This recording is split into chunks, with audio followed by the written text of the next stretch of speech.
দেখুন, আজকে আমাদের অপ্যাম্পের ডিএসি রিলেটেড ম্যাথের শেষ ক্লাস।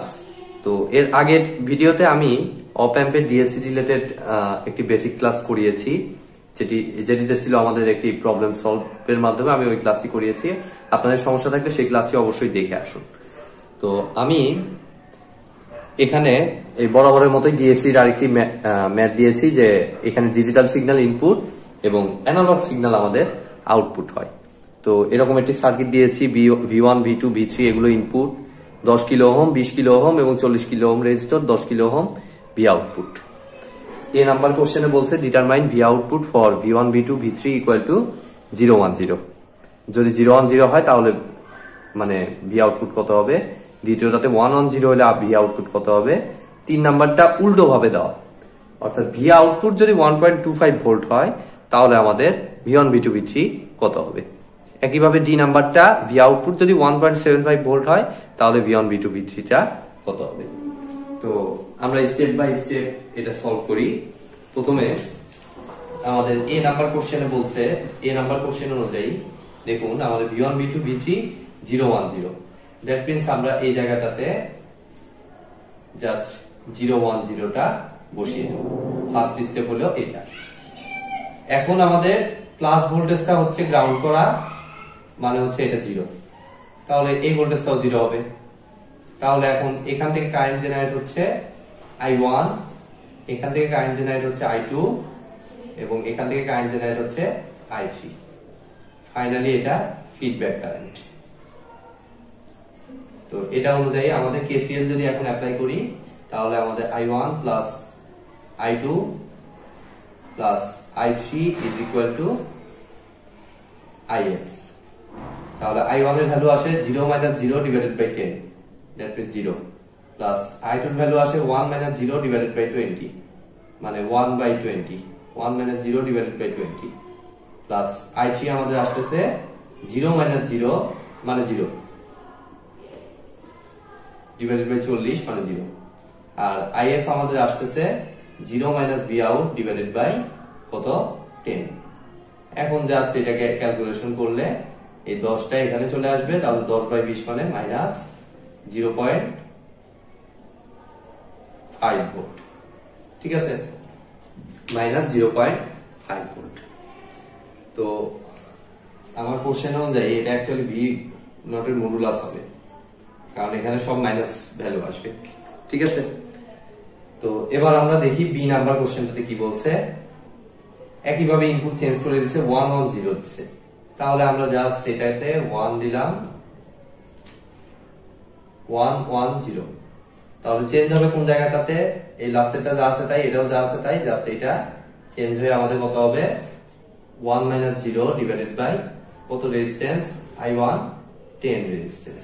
তাহলে ভি আউটপুটের ভ্যালুটা চেঞ্জ হয়ে কত হবে আমরা জাস্ট হিসাব করলেই পাওয়া যাবে। 1/10 আর 1/20 যোগ করব, সেটাকে আবার 10 দিয়ে গুণ করব, তাহলে মাইনাস 1.5 ভোল্ট। ঠিক আছে, এটা হলো আমাদের বি নাম্বার কোশ্চেনের সলিউশন। বি নাম্বার কোশ্চেনটাও আমাদের কিন্তু সলিউশন হয়ে গেল।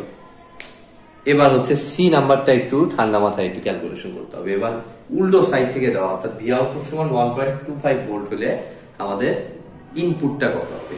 ঠিক আছে, তো এটা একটু চিন্তা ভাবনা করে ঠান্ডা মাথায় আমাদের ইয়ে করতে হবে। তো তার জন্য দেখুন আমি যে কাজটা করব, এই ইকুয়েশনটা চেঞ্জ হবে না, I1 plus I2 plus I3 সমান IF, এখানে কোনো চেঞ্জ হবে না। জাস্ট এই লাইনটা আমি একটু চেঞ্জ করতেছি। চেঞ্জ করে দেখুন আমি এখানে IF এর জায়গায় লিখতে পারতেছি 0 মাইনাস ভি আউট। তো ভি আউটের ভ্যালুটা কত আমাদের 1.25।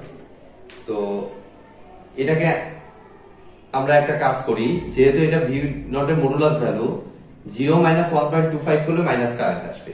ঠিক আছে, কিন্তু কারণ মাইনাস ভোল্টেজ ওখানকার আউটপুট, আগের দুটো কোশ্চেনই আপনারা দেখলেন যে মাইনাসটা আমাদের আউটপুট। তো আমরা যে কাজটা করতে পারি, এটাকে জাস্ট মডুলাস দিয়ে লিখলে কিন্তু আমাদের এই সমস্যাটা আর থাকে না। 0 মাইনাস, তাহলে এটা কত, বি আউটপুট হচ্ছে 1.25 ডিভাইডেড বাই আমাদের কত, রেজিস্টার কত 10, আর i1 plus i2 plus i3 এটা আপাতত যা আছে তাই রাখি, পরে আমরা দেখতেছি কি করা যায়, ইনপুটটা কত ধরা যায়। এটাও আমাদের v1 v2 v3 এইভাবে ছিল, এভাবেই রাখতেছি। তাহলে দেখুন, আমি যদি এটা একটু ক্যালকুলেশন করি, এটা আমার আসতেছে দেখুন 1.25 ডিভাইডেড বাই 10, যেটা আমাদের হিসাব করলে আসে 1.25 কে 10 দিয়ে গুণ ভাগ, তাহলে 0.125। আচ্ছা, আমরা এক কাজ করি, এটা 1.25 বাই 10 এভাবে লিখি, আর i1 মানে আমাদের v1 মাইনাস 0 ডিভাইডেড বাই 10, মানে v1 বাই 10, প্লাস i2 মানে আমাদের হচ্ছে v2 minus 0 divided by 20, plus v3 হচ্ছে v3 বাই 40। তাহলে এই 10টা দিয়ে সবগুলোকে গুণন করে দেই, তাহলে আমাদের v1 plus v2 by 2 plus 10 v3 by 4 এত ইজ ইকুয়াল টু 1.25। তাহলে একটা জিনিস খেয়াল করে দেখেন, আমাদের এই তিনটা জিনিসের যোগফল v1 plus v2 by 2 plus v3 by 4 is equal to হতে হবে 1.25। সো আমাকে এমন ভাবে হিসাব করতে হবে যেন আমাদের 1.25 টা আসে। সিম্পলি একবার একটু ঠান্ডা মাথায় দেখুন, আমরা যদি জাস্ট v1 কে 1 ধরি আর v3 কে 1 ধরি আর v2 টাকে 0 ধরি, তাহলে দেখুন এই ইকুয়েশন সিদ্ধ হয়ে যায়। আমাদের জাস্ট এইভাবে ঠান্ডা মাথায় একটু চিন্তা করতে হবে কি করলে আমাদের এই ভ্যালুটা আসতেছে। তো এই যে দেখো, v1 কে 1 ধরলাম, v3 কে 1 ধরলাম, আমাদের যেহেতু এই ভ্যালুটা আসবে ডিজিটাল ভ্যালু, হয় 1 হবে নয়তো 0 হবে। তো কি করলে আমাদের এই 1.25 মিলানো সম্ভব? যদি এই v1 কে আমি কত ধরি, if v1 is equal two আমাদের হতে হবে 1, আর সেক্ষেত্রে v2 কে অবশ্যই 0 হতে হবে, কারণ এটা 1 হয়ে গেলে 1 প্লাস 1.5 1.5 হয়ে যায়, বাট এটা আছে 1.25।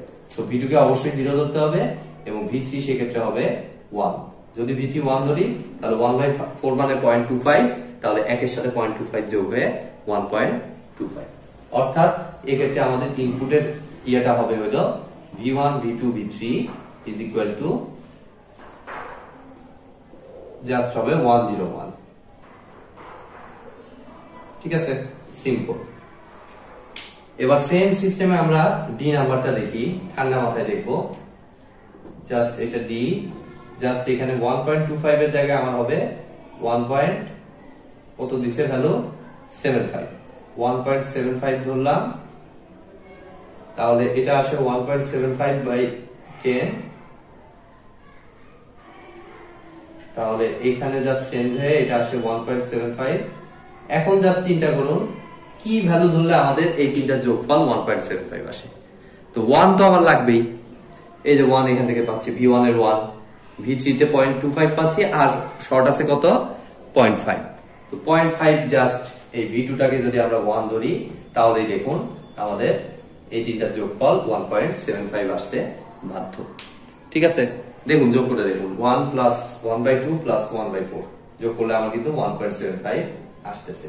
অর্থাৎ ডি নাম্বার কেসের জন্য v1 v2 v3 হবে, এই 0 জায়গায় হবে হচ্ছে 1। এইভাবে স্টেপ বাই স্টেপ ঠান্ডা মাথায় আস্তে আস্তে এই ম্যাথগুলো সলভ করতে হবে, যেভাবেই থাকুক না কেন কোশ্চেন। তো আজকের মতো ভিডিওটি এ পর্যন্তই।